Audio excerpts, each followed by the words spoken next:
Students, welcome back to your own channel NLCC classes. जैसा कि आप जानते हैं हमारी एनएलसीसी क्लासेस पहले लॉ के लिए प्रोवाइड करती थी कोचिंग्स, अब हम बीकॉम के लिए भी प्रोवाइड करेंगे। तो आप हमारे यहाँ ज्वाइन कर सकते हैं एनएलसीसी क्लासेस को, जिसमें हम आपको हाइब्रिड मोड में क्लासेस प्रोवाइड कराएंगे। जिसका मतलब ये है कि आप अपने घर बैठकर भी क्लासेस देख सकते हैं और आप चाहें तो यहाँ ऑफलाइन भी हमारे पास ज्वाइन कर सकते हैं। अभी आपको ये लेक्चर फ्री ऑफ कॉस्ट हम यूट्यूब पर प्रोवाइड कराएंगे, जिसके बाद आपको चाहें तो आप हम सब्सक्रिप्शन ले सकते हैं हमारे से। और इस वक्त हमारी कोचिंग में एक ऑफर भी चल रहा है 26 जनवरी का और न्यू ईयर का, कि हम आपको हर एक कोर्स पे 50% ऑफ दे रहे हैं। तो अगर आप हमारी कोचिंग को ज्वाइन करते हैं 26 जनवरी से पहले, तो हम आपको ये ऑफर दे पाएंगे। तो चलिए हम बिना किसी टाइम को बर्बाद किए अपने चैप्टर पर आते हैं, अपने बीकॉम एंट्रेंस की प्रिपरेशन के ऊपर आते हैं। तो मेरा नाम मोहम्मद सैफ मलिक है और मैं आपको अकाउंटेंसी पढ़ाऊँगा, जिसका वेटेज रहेगा अराउंड 20 मार्क्स का। बीकॉम एंट्रेंस में एक बहुत अहम चैप्टर रहेगा आपके लिए, अहम सब्जेक्ट रहेगा आपके लिए, जिसमें आप अच्छे से स्कोर कर सकते हैं। तो अगर हम देखें हमारे चैप्टर्स के बारे में, हम फर्स्ट चैप्टर हमारा है फंडामेंटल ऑफ पार्टनरशिप। तो हम अपनी क्लास को यहाँ से शुरू करते हैं। फंडामेंटल ऑफ पार्टनरशिप क्या चीज़ होती है? पार्टनरशिप होती है जिसमें दो या दो से ज़्यादा लोग मिलकर कारोबार करें। वैसे आपने देखा होगा कि हर एक दुकान, हम छोटे मोटे बिजनेस भी देखते हैं तो वहाँ एक अकेला बंदा बिजनेस कर रहा होता है, लेकिन पार्टनरशिप के अंदर कम से कम दो लोग मिलकर बिजनेस शुरू करते हैं। उसी को हम क्या बोलते हैं? पार्टनरशिप। आइए इसके बारे में थोड़ा हम बुक की देख लेते हैं, बुक की लैंग्वेज में। According to section 4 of Indian partnership act 1932, partnership को गवर्न करता है इंडियन पार्टनरशिप एक्ट 1932, जो कि एक गवर्नमेंट ने एक एक्ट ला के दिया था इस पार्टनरशिप को चलाने के लिए। Partnership is an agreement between two or more persons to share profit or loss of a business carried on by all or any one of them acting for all, governed by the Indian Partnership Act 1932। इसका मतलब क्या है कि जो हमारे Indian partnership act के according हम बात करें तो पार्टनरशिप क्या है? एक एग्रीमेंट है दो या दो से ज्यादा लोगों के बीच में, जो शेयर करते हैं प्रॉफिट और लॉस को। उस बिजनेस को या तो कोई अकेला चलाए, मैं आपको हाईलाइट करके दिखा देता हूँ, या तो बिजनेस जो है carried on all by all, या फिर किसी एक के जरिए, या तो सब कोई भी एक बंदा हमारा बिजनेस चलाए या फिर हम सब लोग उसको मिलकर चलाएं। ये इंडियन पार्टनरशिप एक्ट ने हमको बता दिया है। हम बात करते हैं फीचर्स क्या क्या है हमारे पार्टनरशिप के।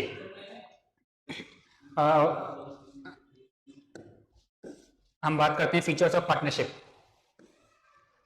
नंबर ऑफ पार्टनर, अगर हम पार्टनरशिप करना चाह रहे हैं तो हमारे पास कितने नंबर ऑफ पार्टनर होने चाहिए? क्या एक बंदे से हम पार्टनरशिप चालू कर सकते हैं? बिल्कुल नहीं।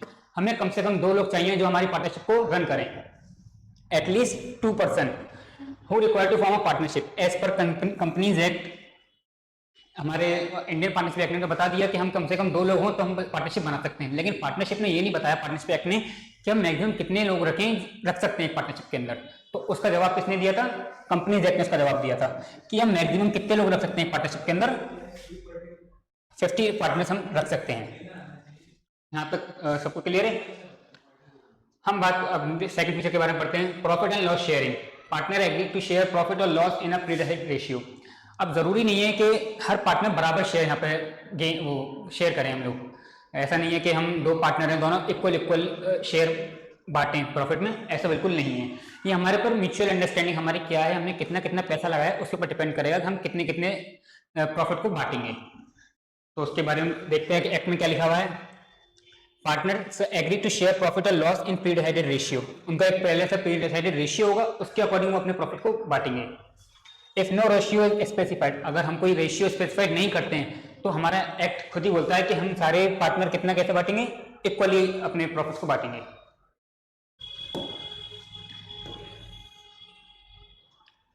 एग्रीमेंट मतलब जो हमारा रिटन डीड होती है, जो हम पार्टनर के बीच में सलाह मशवरा हो रहा है, जो हम लोग आपस में बांट रहे हैं, उसी को हम क्या बोलेंगे? एग्रीमेंट बोलेंगे। जो हमने जिस बात पर सहमति दिखा रहे हैं वो हमारे बीच क्या है? एग्रीमेंट है।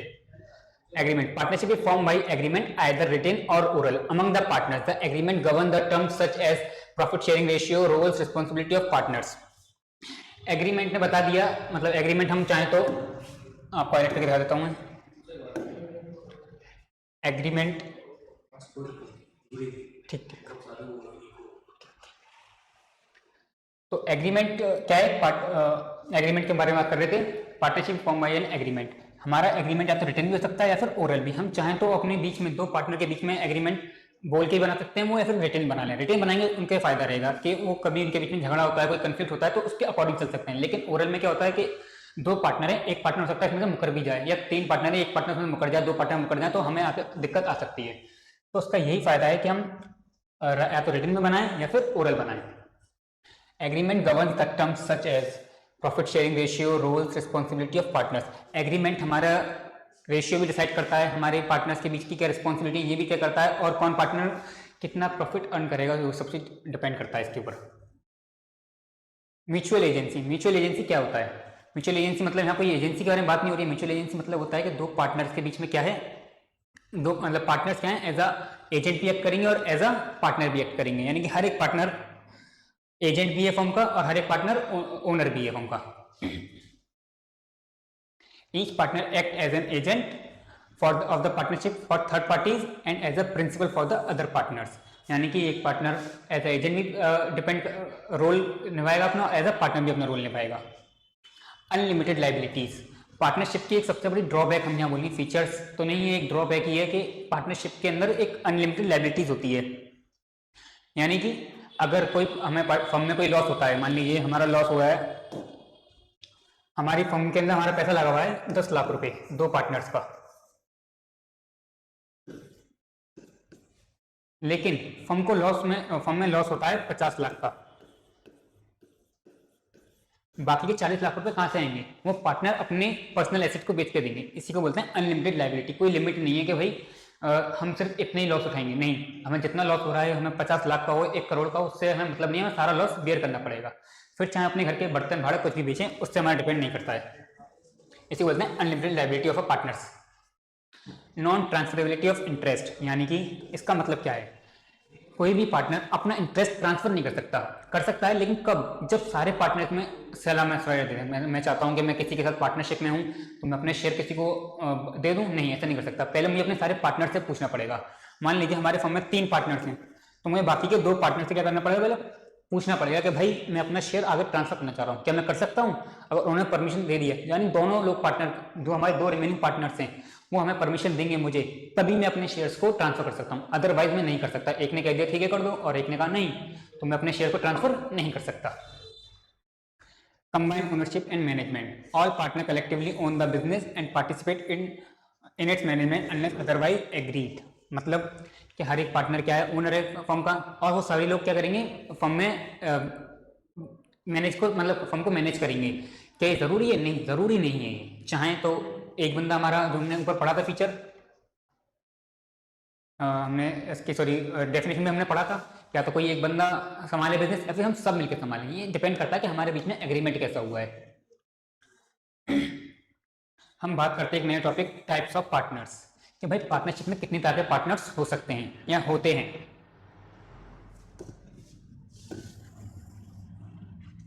एक नया टॉपिक है टाइप्स ऑफ पार्टनर।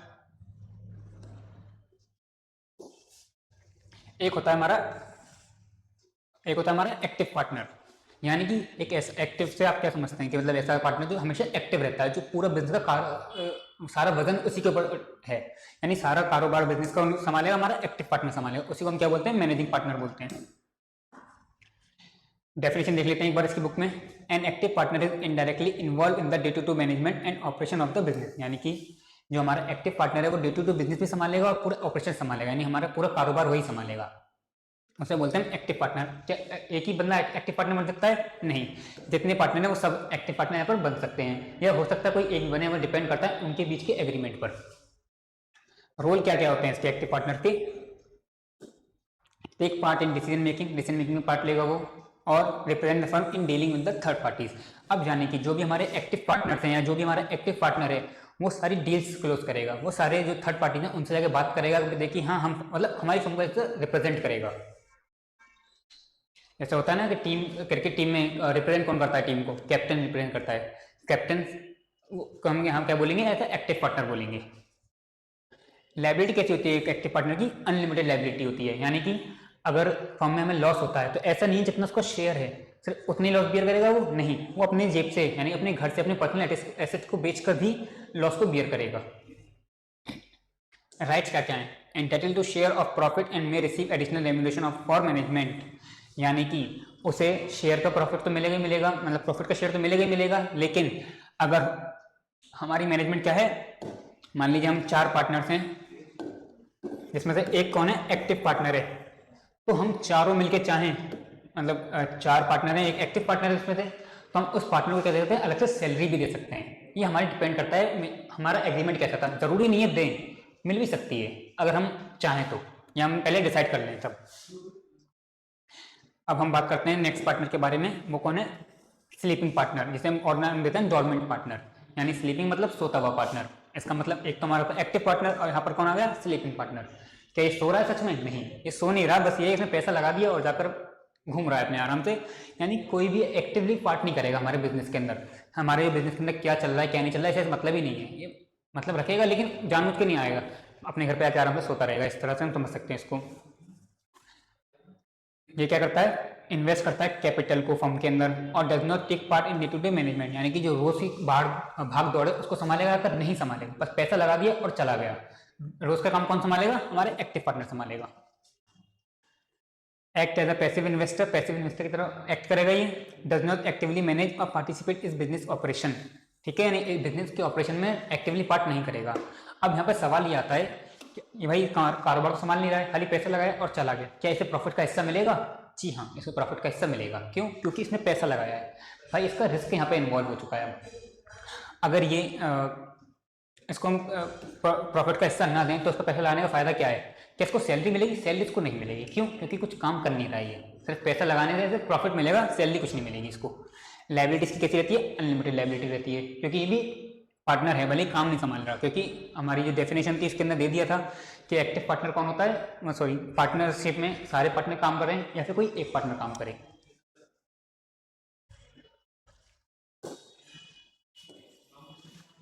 अब हम आते हैं अपने थर्ड पार्टनर पर, नॉमिनल पार्टनर। नॉमिनल पार्टनर कौन होता है? जो सिर्फ नाम का पार्टनर होता है। ये असली पार्टनर नहीं, सिर्फ नाम का पार्टनर है। ये एक बार डेफिनेशन देखते हैं हम। A nominal partner lend their name to the firm but does not invest capital, share profit or participate in the management। ठीक है, यानी कि खाली अपना क्या करेगा, नाम देगा। सिर्फ नाम का पार्टनर है, पार्टनर नहीं है, इसने अपना नाम दे दिया तो क्या बन गया, नॉमिनल पार्टनर बन गए। इसका एक अच्छा एग्जांपल हम दे सकते हैं, फ्रेंचाइजी सिस्टम। फ्रेंचाइजी, ये फ्रेंचाइजीज होती हैं, यानी कि मैंने कोई बड़ी ब्रांड की हम बात करें, जैसे ले लीजिए एशियंस। एशियन क्या है, एक शूज़ की ब्रांड है, एक शूज़ की ब्रांड है एशियन, एक अच्छी खासी ब्रांड है इमेजेस की। तो इन्होंने अपने क्या किया, आगे फ्रेंचाइजी भेज दी किसी इंडिविजुअल को। अलग अलग शहर में इनके बहुत सारे शोरूम मिल जाएंगे। तो इस पर डिपेंड करता है कि कौन सा बिजनेस का मॉडल यूज कर रहे हैं। यहाँ पे एग्जाम्पल के तौर पर हम बात कर रहे हैं फ्रेंचाइजी, ये अपनी फ्रेंचाइजी दे रहे हैं। या आप चलिए सबसे छोड़िए, एक कॉमन से हम यहाँ पे फ्रेंचाइजी लेते हैं, मतलब बहुत छोटी फ्रेंचाइजी अपने अलीगढ़ से ही।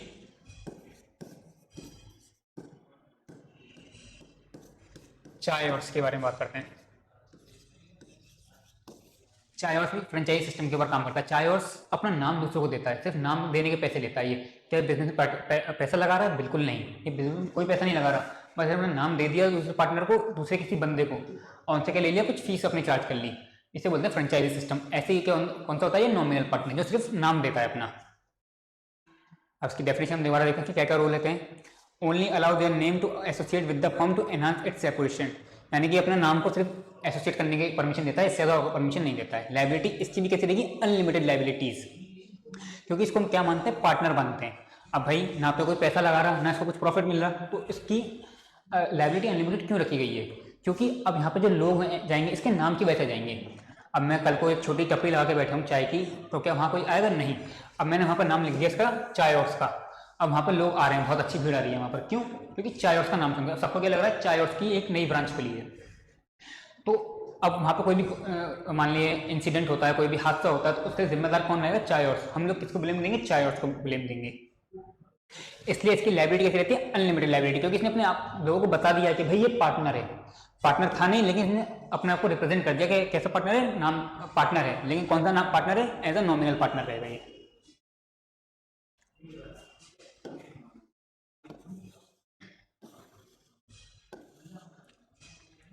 Partner by एस्टोपिल।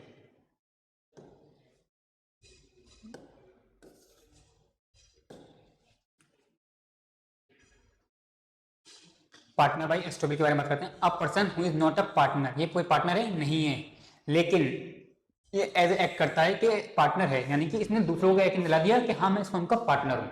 अब मान लीजिए कि मैं इस फोन को बेचना चाहता हूँ, ठीक है। अब मैं इसको बेच तो नहीं पा रहा, किसी वजह से मैं अपने दोस्त के पास गया और मैंने उसको बोला कि भाई मुझे अपना फोन बेचना है। इतने में एक बंदा और आके खड़ा हो गया, इसको मेरे फ्रेंड का फ्रेंड, थर्ड पर्सन यहाँ पे हमारे बीच में आके क्या हो गया, खड़ा हो गया। और वो बात चल रही थी, चलते थे, मैंने बोला, मतलब मेरे फ्रेंड ने बोला कि भाई मैं अपना फोन बेच रहा हूँ। क्या वो अपना फोन बेच रहा है? नहीं, वो मेरे फोन की बात चल रही थी, लेकिन उसने कह दिया कि भाई मैं अपना फोन बेच रहा हूँ। अब उसकी दोस्त ने ये सुनकर, चलो अच्छा तुम अपना फोन बेच रहे हो, और उसने वो खरीद लिया फोन। अब कल को फोन में कोई गड़बड़ी होती है, कोई दिक्कत आती है, तो फोन के जो मतलब उसका दोस्त है किसके पास जाएगा? मेरे दोस्त के पास जाएगा, यानी थर्ड पर्सन के पास में। आइए थोड़ा हम इसके एग्जाम्पल समझते हैं सही से।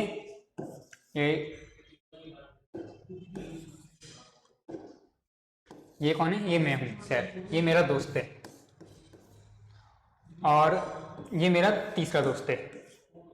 मैं इसके पास गया कि भाई, मैंने इसको बोला, यानी मैं इसके पास गया एम वाले दोस्त के पास से कि भाई कि मुझे अपना फ़ोन बेचना है।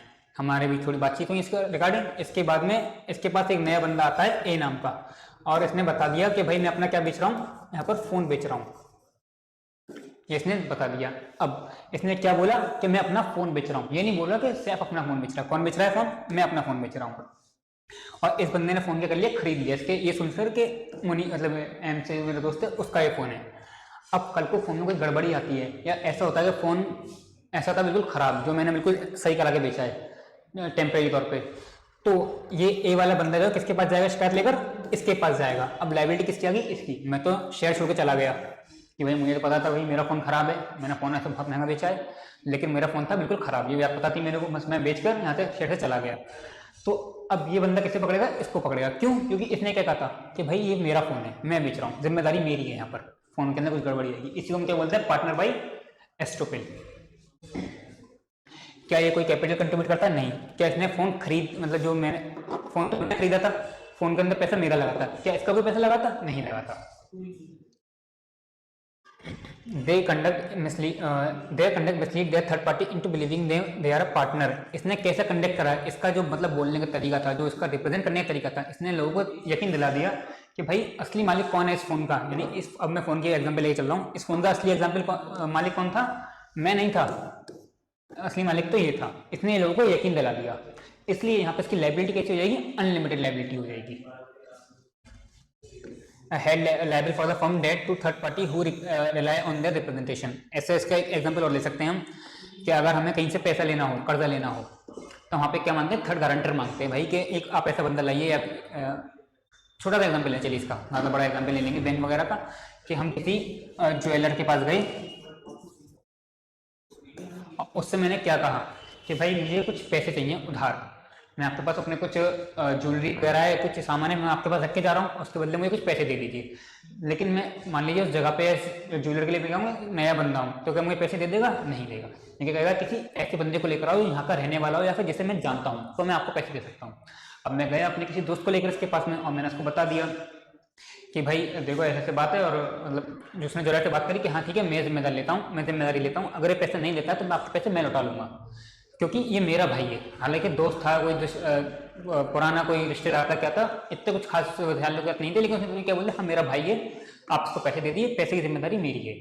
तो यहाँ पर अगर मैं कल को पैसे नहीं लौटाता हूँ तो जिम्मेदार कौन होगा उस पैसे को देगा? जिस पार्टनर ने, जो मेरा दोस्त था जिसने यहाँ पे आकर क्या लिया था, जिम्मेदारी ली थी, उसे मैं क्या बोलूँगा? Partner by estoppel. क्या इसको कोई शेयर मिलेगा प्रॉफिट का? नहीं भाई, पैसे तो मैंने लिए थे, मैंने पैसे लेकर कहीं खर्च कर दिए, पार्टी वार्टी कर ली, जो भी करा वो मैंने कर दिया, अपने कुछ गाड़ी वगैरह खरीद लाया। क्या इस मेरे जो दोस्त था उसको उसमें कुछ मिला हिस्सा? नहीं मिला, सब सारे पैसे मैंने खर्च कर दिए। लेकिन उसकी क्या आ गई? अनलिमिटेड यहाँ पर लाइबिलिटी आ गई। अब वो मैंने चुका नहीं रहा हूँ, अब वो पैसे कौन चुकाएगा? वो चुकाएगा, पार्टनर बाई होल्डिंग आउट। इसके बारे में बात करते हैं थोड़े।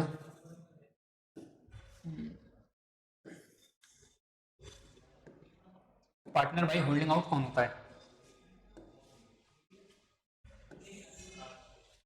पार्टनर बाई होल्डिंग आउट ऐसा पर्सन होता है जो अपने आप को डिक्लेयर करता है कि भाई मैं यहाँ पर इसका फर्म का क्या हूँ, पार्टनर हूँ, अपनी मर्जी से, ठीक है ना। वो एक्चुअली पार्टनर तो नहीं है, एस्टोपेल जैसा ही है बिल्कुल ये भी, लेकिन वो पार्टनर नहीं है, पर दुनिया को बता रहा है कि भाई मैं पार्टनर, खुद चिक चिक के बोल रहा है भाई मैं पार्टनर हूँ उस फर्म का, मैं पार्टनर हूँ उस फर्म का। तो वहाँ पर वो क्या बन जाएगा, पार्टनर बन जाएगा। लेकिन कौन सा partner, partner by holding out. क्या ये पैसे लगा रहा है फर्म में, ये कोई पैसा नहीं लगाएगा। कैपिटल कंट्रीब्यूट करेगा ये, कैपिटल लगाएगा नहीं लगाएगा। तो इसने पैसा नहीं लगाया, किसको प्रॉफिट मिलेगा, बिल्कुल नहीं मिलेगा, क्योंकि इसने भाई पैसा नहीं लगाया। तो बोला है लोगों को भाई मैं पार्टनर हूँ, पर पार्टनर है एक्चुअल में नहीं है। क्या इसकी लायबिलिटी अनलिमिटेड होगी,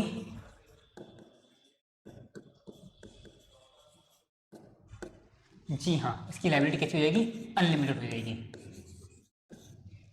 क्यों, क्योंकि इसने भी क्या करा, अपना नाम बता दिया कि भाई मैं इस फर्म में चाहूँ पार्टनर हूँ। पैसा लगाया नहीं लगाया, क्या इसने, इसको कोई प्रॉफिट मिलेगा नहीं मिलेगा, सिर्फ इसने अपने आप को ऐसा रिप्रेजेंट कर दिया अपनी मर्जी से, किसी कहने पर नहीं, अपनी मर्जी से। तो क्या बन गया, यहाँ पर पार्टनर बन गया। लेकिन कौन सा partner, partner by holding out.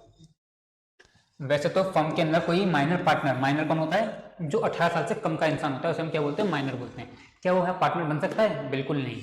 लेकिन किसी किसी परिस्थिति में ऐसा आता है कि हम माइनर को पार्टनर बना सकते हैं। कुछ इसके एक्सेप्शन होते हैं कहीं कहीं अलग अलग जगह पर। क्या ऐसे मान लीजिए कि कोई हमारे 3 पार्टनर थे, ए बी और सी, सी की क्या हुई, डेथ हो गई। अब हम क्या कहेंगे, इसके हम चाह रहे थे, हम मतलब हमारे ऐसे हालत नहीं थी कि हम इसका पैसा इसको वापस कर दें, क्योंकि भाई इसकी तो डेथ हो गई, अब हमें इसका पैसा क्या करना पड़ेगा, वापस करना पड़ेगा। हमारी ऐसे हालत नहीं थी, हमारी फर्म की ऐसी हालत नहीं थी, या फिर हमारे रेवेन्यू इतने अच्छे नहीं थे, हमारे फाइनेंशियल इतने अच्छे नहीं थे कि हम अपने पैसे वापस कर देंगे, हमारे पार्टनर के पैसे वापस कर दें इसकी डेथ के बाद में। तो हमने क्या करा, इसका बेटा है, इसका नाम देते हैं C1। हमने उसको जो कि करीब है 16 साल का, क्या माइनर, मतलब अभी माइनर है, मेजर अडल्ट नहीं हुआ। अडल्ट कब होता है, 18 के बाद में। तो क्या है, माइनर है। अब हमारी सिचुएशन ऐसी थी कि हमने इसको क्या रख सकते हैं, हमारा पार्टनर रख सकते हैं, क्योंकि हमें क्या करना पड़ेगा, इसका पैसा वापस देना पड़ेगा, या फिर हम इसे क्या कर लें, यहाँ पर पार्टनर रख लें। तो हमने क्या करा, इस माइनर को पार्टनर बना लिया, इसे बोलते हैं माइनर पार्टनर। समझ में, जो 16 साल, सॉरी जो 18 साल से क्या होता है, कम होता है। यहाँ लिखा हुआ भी है, माइनर कौन होता है, जिसकी उम्र 18 साल से कम होती है। माइनर ऐसा नहीं है कि हम अकाउंट नहीं पढ़ रहे हैं, हम माइनर इसके अलावा और भी जगह पढ़ते हैं, और अपने रियल लाइफ में देख सकते हैं क्या माइनर का लाइसेंस बन सकता है, नहीं बन सकता। लाइसेंस का बनता है जब वो अडल्ट हो जाता है, यानी 18 के बाद हो जाता है, 18 साल का हो जाता है, तब उसका क्या बन जाता है, लाइसेंस मिल सकता है। क्या contribute capital optional is entitled to share in profit, इसको प्रॉफिट मिलेगा। कॉन्ट्रीब्यूट कैपिटल करेगा नहीं, मतलब कर सकता है नहीं दे सकता, हो सकता है इसके फादर, जैसे कि हमारा एग्जांपल था कि इसके फादर ने इन्वेस्ट कर दिया था, इसने आगे कोई पैसा लगाया नहीं लगाया। और हो सकता है हम किसी ऐसे पार्टनर को बना रहे हैं माइनर को, जो आगे बनना, तो थोड़ा पैसा देना पड़ सकता है, ऑप्शनल है यहाँ पर, ये कोई ज़रूरी नहीं है यहाँ पर। ये एक्टिवली पार्टिसिपेट नहीं कर पाएगा मैनेजमेंट में, क्यों, क्योंकि इसे दुनियादारी की समझ बिल्कुल भी नहीं है। अभी ये क्या है, बच्चा है, छोटा है, मतलब 18 साल का इंसान नहीं है। 18 साल के इंसान को ऐसा माना जाता है कि वो अपने क्या बोलते हैं, डिसीजन खुद ले सकता है। लेकिन 18 साल से अगर छोटा है वो, तो हम ऐसा मानते हैं वो अपने डिसीजन नहीं ले सकता।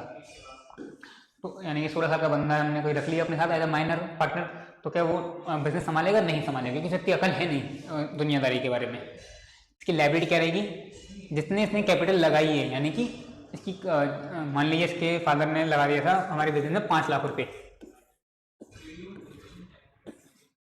1 मिनट, इसके फादर ने 5 लाख रुपए हमारी फर्म में क्या कहते हैं, इन्वेस्ट किए थे। तो जो उससे लॉस होगा, जो अपने लॉस बेयर करेगा, कितना बेयर करेगा, 5 लाख रुपए। अगर मान लीजिए हमारी फर्म को फिर से ज़्यादा लॉस होता है, तो क्या ये अपने घर से पैसा लेकर आएगा, नहीं। क्या अपने एसेट बेचेगा, पर्सनल एसेट, बिल्कुल नहीं। इसका सिर्फ लॉस जो होगा सिर्फ 5 लाख रुपए तक ही रहेगा, इसलिए बोलते हैं limited liability. Not personally liable for loss और debt beyond their capital contribution. जितना इसका पैसा लगा हुआ है, इससे ज़्यादा से ज़्यादा लॉस कितना हो सकता है, बिजनेस में सिर्फ 5 लाख रुपए का लॉस हो सकता है, इससे ज़्यादा से लॉस होगा नहीं होगा। बाकी लॉस कौन बेयर करेगा, जो बाकी के पार्टनर जिन्होंने इसको पार्टनर रखा था, एक माइनर को पार्टनर रखा था। इसको शेयर का, प्रॉफिट का शेयर मिलेगा, बिल्कुल मिलेगा भाई, क्यों नहीं मिलेगा। On attaining majority the minor must choose to continue as a partner of withdrawal. जब ये बंदा, यानी कि अभी 16 साल का, अगर ये 18 साल का हो जाता है, तब इससे हम पूछेंगे कि भाई तुम्हें यहाँ पार्टनर बनना है या नहीं बनना है। अगर ये कहेगा हाँ मुझे बनना है, तो क्या अभी समझदार हो गया, अडल्ट हो गया, 18 साल का हो गया, तो हम इसको क्या मानेंगे, इसके अंदर इतनी अकल है, समझ सकता है कि भाई मुझे बिजनेस में लॉस भी हो सकता है, बिजनेस में फायदा भी हो सकता है, जरूरी नहीं है फायदा हो, अनसर्टेन बिजनेस है हमारा। तो ये चाहे तो पार्टनर बन भी सकता है, और चाहे तो अपने पार्टनर का नाम, मतलब एज अ पार्टनर विड्रॉ भी कर सकता है अपने आप को। ये इसके ऊपर डिपेंड करता है। यहाँ हम इसे देखते हैं, करीब 6 महीने का टाइम पीरियड दिया जाता है पार्टनर, मतलब माइनर पार्टनर को मेजोरिटी अटेंड करने के बाद में, कि तुम्हें पार्टनर बनना है या नहीं बनना है।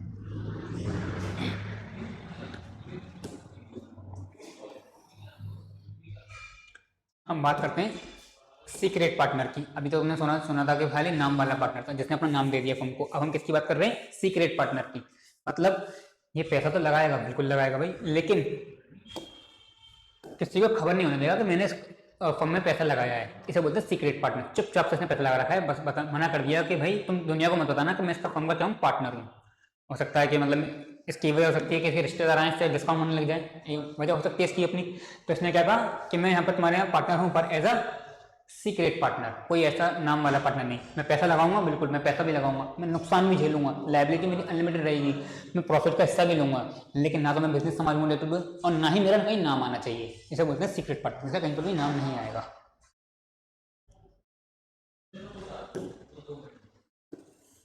अब हम नए टॉपिक शुरू करते हैं पार्टनरशिप डीड के बारे में। पार्टनरशिप डीड हमने ये पढ़ा था कि पार्टनर क्या है, पार्टनरशिप क्या है? एग्रीमेंट है दो पार्टनर के बीच में। उस एग्रीमेंट को, वो एग्रीमेंट हमारा कैसा कैसा हो सकता है? या तो रिटन हो सकता है, जो हमारा एग्रीमेंट है वो कैसा हो सकता है? रिटन, या फिर ओरल। ओरल मतलब हम अपनी जबान से बोलते हैं कि हम क्या बनते हैं, यहाँ पे पार्टनर बनते हैं, जबान ही कर दिया। या फिर हम क्या करें तो रिटन में लिख लें, कागज पर लिख के, यानी स्टैम्प पेपर पे नोटराइज वगैरह करा दें, उसे हम बोलते हैं रिटन एग्रीमेंट। जो आपने देखा भी होगा कि अक्सर लोग अपने घर में रेंट एग्रीमेंट कराते हैं, वो होता है हमारा रिटन एग्रीमेंट। उस रिटन एग्रीमेंट को हम क्या बोलेंगे यहाँ पर? पार्टनरशिप डीड बोलेंगे। ओरल वाले को नहीं बोलेंगे, उसे हम देख नहीं सकते। यहाँ पर रिटन वाले को हम क्या बोलेंगे? पार्टनरशिप डीड बोलेंगे। यहाँ डेफिनेशन में लिखा हुआ written agreement outlining terms and condition of the partnership. एक रिटन एग्रीमेंट है जो आउटलाइन कर रहा है कि भाई हमारे फर्म के अंदर, पार्टनरशिप के अंदर क्या टर्म्स हैं, क्या कंडीशन है, हम कैसे प्रॉफिट बांटेंगे, कितना क्या होगा, सबको हमने क्या करा है, एक पेपर पे लिखवा लिया, नोटराइज करा दिया, स्टैम्प पेपर पे लिखवा लिया, उसे हम बोलते हैं रिटन एग्रीमेंट, यानी कि पार्टनरशिप डीड। पार्टनरशिप डीड कब होगी? जब वो ओरल है नहीं, पार्टनरशिप डीड जब मानी जाएगी जब वो रिटन हो जाएगी, यानी उसे हम लिखित में लिखेंगे, लिखित में लेके चलेंगे, तब उसे हम क्या बोलेंगे? पार्टनरशिप डीड है ये हमारी। कंटेंट अपने हिसाब से लिखवा सकते हैं, ऐसा नहीं है कोई फिक्स कंटेंट हो कि भाई हम यही लिखवाएं, वो हमारी अपनी मर्जी है, हम क्या टर्म्स एंड कंडीशन पर डिसाइड कर रहे हैं। हम उसमें चाहे 20 पॉइंट लिखवाएं, 30 पॉइंट लिखवाएं, 40 पॉइंट लिखवाएं, वो हम अपने पर डिपेंड कर रहा है। चाहे हम 10 पॉइंट लिखवा लें या फिर सिर्फ 2 पॉइंट में खत्म कर लें, वो डिपेंड करता है कि हमारे बीच में क्या बात हुई है, हमारे क्या टर्म्स एंड कंडीशन हैं। तो यहाँ पे कुछ कॉमन से मैंने नाम यहाँ दे दिए हैं कि हम क्या क्या लिखवा सकते हैं, कि हमारे फर्म का नेम क्या है और हमारे पार्टनर्स का नाम क्या है, ये हमें लिखवाना जरूरी है। हमारा नेचर क्या है, बिजनेस का, छोटा बिजनेस है, बड़ा बिजनेस, हम लिखवा सकते हैं, या हम ट्रेडिंग बिजनेस कर रहे हैं या फिर हम मैन्युफैक्चरिंग बिजनेस कर रहे हैं, ये नेचर के ऊपर आती है। हमारा प्रॉफिट शेयरिंग रेशियो कैसा होगा, इक्वल होगा, 2:1 होगा या 5:4 होगा, क्या होगा, वो डिपेंड करता है कि हमारे, हमने तो लिखवा लिया अपनी मर्जी से, पार्टनर कितना कितना कैपिटल कंट्रीब्यूट कर रहे हैं। कहीं ऐसा ना हो कल हम 2 पार्टनर हैं, हमारे बीच लड़ाई हो जाए, मैंने बोलूँगा भाई मैंने तो 10 लाख लगाया था बिजनेस में,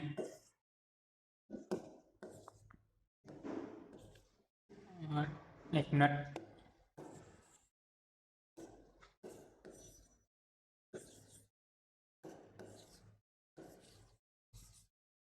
मैं क्या बोल रहा हूँ भाई मैंने 10 लाख बिजनेस में लगाया था, दूसरा पार्टनर बोला नहीं तुमने 10 नहीं 8 लाख लगाया था, हमारे बीच लड़ाई हो जाए, इसलिए हम क्या करेंगे, इसे अपने एग्रीमेंट में लिखवा लेंगे। एक चीज पढ़ेंगे यहाँ पे, इंटरेस्ट ऑन कैपिटल और इंटरेस्ट ऑन ड्रॉइंग। हो सकता है कि हमें, तो हमने पैसा लगाया है अपने बिजनेस में, हमें उसके ऊपर क्या मिले, ब्याज मिले, यानी प्रॉफिट तो मिलेगा, पर हमें हो सकता है उसके ऊपर इंटरेस्ट भी मिले। या जो हम पैसा बिजनेस से, कारोबार से निकालेंगे, उसे हम बोलते हैं ड्राइंग करना। जो हम पैसा अपने कारोबार से निकालते हैं उसे क्या बोलते हैं, ड्राइंग करना। हो सकता है हमें उस ड्राइंग पे क्या देनी पड़ जाए, इंटरेस्ट देनी पड़े, यानी एज अ लोन हम पैसा निकाल लें, अपना पैसा है लेकिन हम निकाल लेंगे क्या बोल के, एज अ लोन बोल के, तो उसे हम क्या बोलेंगे, उस पर हम क्या दे सकते हैं, इंटरेस्ट भी दे सकते हैं। ये हमारे, हम देंगे या नहीं देंगे, ये हमने क्या लिखवा लिया, अपने डीड के अंदर लिखवा लिया, डिपेंड करते हैं। Procedure for admission, retirement and resolution. क्या हमारा एडमिशन का, रिटायरमेंट का और रिजोल्यूशन का क्या होगा, प्रोसीजर होगा। एडमिशन बोलते हैं जब कोई नया पार्टनर हमारे फर्म के अंदर आता है, हम पहले से 3 पार्टनर है, हमने एक नए बंदे को क्या कर लिया, अपनी फर्म के अंदर जोड़ लिया, हमें पैसे ज़्यादा चाहिए इसलिए हमने नए बंदे को क्या बुला लिया, तो उसे हम क्या बोलेंगे, एडमिशन।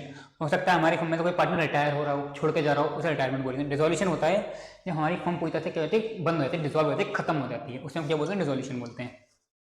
हम अपनी डीड के अंदर लिखवा सकते हैं कि हमारे पार्टनर की क्या राइट है और क्या ड्यूटी होगी, कौन स्लीपिंग पार्टनर होगा, कौन एक्टिव पार्टनर होगा, ये हम डीड के अंदर लिखवा सकते हैं, चाहें तो, कोई ज़रूरी नहीं है। अभी ये अपने ऊपर डिपेंड करता है कि हम क्या क्या टर्म से राजी हो रहे हैं, किसी टर्म से हम मान रहे हैं। अगर ये एक अच्छा टॉपिक है, अगर हमारे बीच मान लिया हमने कैसे, हमने जो एग्रीमेंट किया है, जो हमने डीड बनाई है, कैसी बनाई है, ओरल।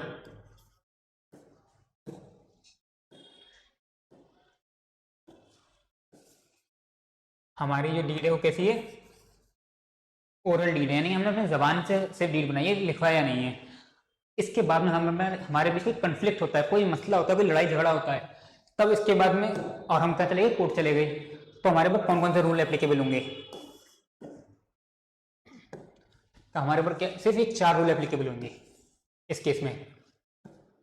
ठीक है, प्रॉफिट शेयरिंग रेशियो हमारा, हम लड़ते हुए पहुंच गए अपने जज साहब के पास में, जज साहब देखिए हमारे बीच ऐसे ऐसे तय हुआ था कि मुझे तो 2:1 का हमारा रेशियो क्या हुआ था, डिसाइड हुआ था कि एक पार्टनर को प्रॉफिट का 2/3 हिस्सा मिलेगा, एक को 1/3 हिस्सा मिलेगा। लेकिन हमारे बीच जब क्या हो रही लड़ाई, दूसरा पार्टनर क्या होगा, बेईमान हो गया ऐसी जगह कि भाई ज़्यादा हिस्सा, मतलब ज़्यादा प्रॉफिट हो रहा है हमें, तो उसके सोच के हिसाब से ज़्यादा प्रॉफिट हमें हो गया, तो अब वो कह रहा है नहीं हमारे बीच क्या होगा, बराबर हिस्सा बटेगा। तो इस केस में हमारे बीच अच्छा खासा झगड़ा हुआ, हमारे बीच इत्तेफाक पहुंच गई कि हम केस करके कोर्ट कचहरी पहुंच गए। तो जो हमारा जजमेंट क्या आएगा यहाँ पर, जो हमारा जज है या फिर जो कोर्ट है वो यहाँ पर क्या जजमेंट देगी, क्या हमारा फैसला सुनाएगी कि जो भी हमारे पास पार्टनर्स हैं उनके बीच प्रॉफिट शेयरिंग रेशियो कैसा होगा, इक्वल होगा। ये कब होगा, जब हमारे पास डीड नहीं होगी। डीड होगी तो कोई झगड़े वाली बात ही नहीं है, सब कुछ उसके अकॉर्डिंग होगा। अगर हमारे पास डीड नहीं है, हमने सिर्फ अपने रिश्तेदारी निभाई, अपनी दोस्ती निभाई कि भाई तू मेरा सच्चा दोस्त है, तुम मुझे धोखा नहीं देगा, ऐसा हमने बोल दिया और हमने सिर्फ जबानी तौर पे अपने बीच में एग्रीमेंट बना लिया, अब हमारे बीच का झगड़ा हो रहा है, तो उस केस में ये होगा। यानी हमारी डीड कैसे है यहाँ पर, चलिए यहाँ लिख भी देता हूँ मैं, नो पार्टनरशिप डीड, यानी कि हमारे बीच अगर कोई पार्टनरशिप डीड नहीं होगी हमारे पास, तो कौन कौन से रूल लगेंगे कि हमारे प्रॉफिट शेयरिंग रेशियो इक्वल हो जाएगा, इंटरेस्ट ऑन कैपिटल नहीं मिलेगा, चलिए यहाँ मार्क कर देता हूँ मैं, इंटरेस्ट ऑन ड्रॉइंग वो भी नहीं होगा, किसी पार्टनर को सैलरी या कमीशन मिलेगी नहीं मिलेगी। अब सुनो, यानी कि कुछ भी हमें एडिशनल नहीं मिलेगा, यानी हमारे बीच जो पार्टनर हैं उनके बीच में प्रॉफिट बटेगा कैसा, बराबर बराबर। और इसके अलावा अगर कोई पार्टनर फर्म को लोन देता है, यानी कोई पार्टनर, यानी मैं पार्टनर हूं और मैंने क्या दिया, फर्म को लोन दिया, तो यहाँ पर हमें इंटरेस्ट मिलेगी कितनी, 6% पर एनम। इसके अलावा मैं कहता हूँ नहीं मुझे 12% चाहिए भाई, मैं कहीं से तुम लोन बैंक से लेकर आते तो तुम्हें 12% ब्याज देनी पड़ती, मैं भी तुमसे 12% मांगूंगा तो मुझे मिलेगी नहीं मिलेगी, क्योंकि हमारे पास क्या नहीं थी, कोई डीड नहीं थी, हमने कोई लिखित में इस बात को तय नहीं किया था, हमने ओरली इस बात को तय किया था। तो कोर्ट जो जजमेंट आई कोर्ट की वो क्या आएगी कि भाई इंटरेस्ट कितनी अलाउ होनी चाहिए, 6% पर एनम यहाँ पे क्या होगी, अलाउ होगी। अगर कोई पार्टनर लोन लेता है, पार्टनर यहाँ पार्टनर क्या ले रहा है, लोन ले रहा है किससे, फर्म से। अब तक क्या था कि ये देखो ये हमारा पार्टनर है, इसने क्या दिया, लोन दिया, किसको, फर्म को, और हमारे पास क्या नहीं है, डीड नहीं है, तो इंटरेस्ट कितनी मिलेगी, इंटरेस्ट ऑन लोन कितनी जाएगी, at the rate 6% per annum. ये हमारी क्या हो जाएगी, इंटरेस्ट रेट हो जाएगा 6% पर एनम का।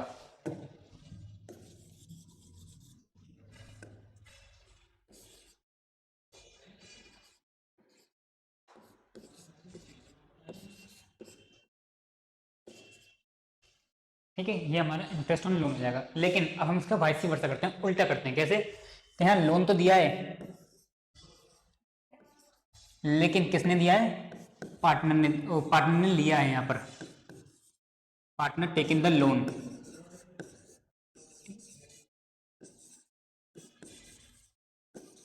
और किससे लोन ले रहा है पार्टनर, फर्म से लोन ले रहा है, तो क्या उसे इंटरेस्ट मिलेगी, नहीं, कोई इंटरेस्ट नहीं, मतलब कोई पार्टनर को लोन के ऊपर इंटरेस्ट पे करनी पड़ेगी, नहीं करनी पड़ेगी, क्योंकि हमारे पास क्या नहीं है, डीड नहीं है। डीड होगी तो उसके अकॉर्डिंग हम इंटरेस्ट पे करेंगे, लेकिन हमारे पास डीड नहीं है तो ना कोई इसे इंटरेस्ट पे करने की यहाँ पे जरूरत नहीं है।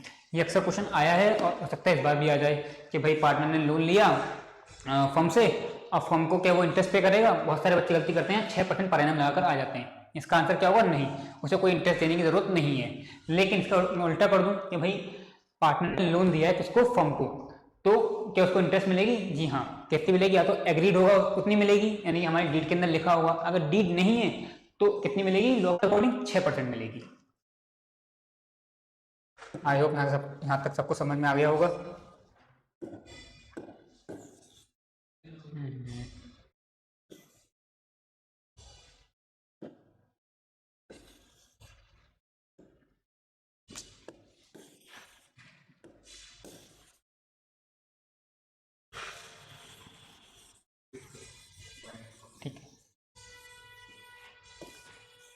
यहाँ तो हमने तो सारा बेसिक बेसिक देख लिया है अपना।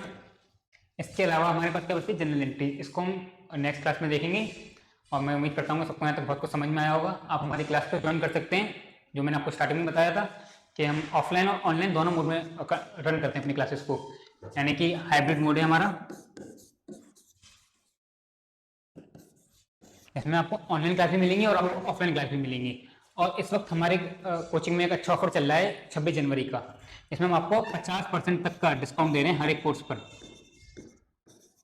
सिर्फ बीकॉम का कोर्स नहीं, बाकी जितने भी हमारे पास कोर्स हैं सबके ऊपर आपको कितने दे रहे हैं, 50% का डिस्काउंट दे रहे हैं। तो अगर आप 26 जनवरी से पहले पहले हमारे यहाँ एनरोल होते हैं, हमारे यहाँ से कोर्स परचेज करते हैं, तो आपको 50% का क्या मिलेगा, डिस्काउंट मिलेगा। और आप इस वीडियो को आगे तक शेयर करें, लाइक करें, और इसी तरह की और वीडियो आपको प्रोवाइड कराते रहेंगे। Thank you.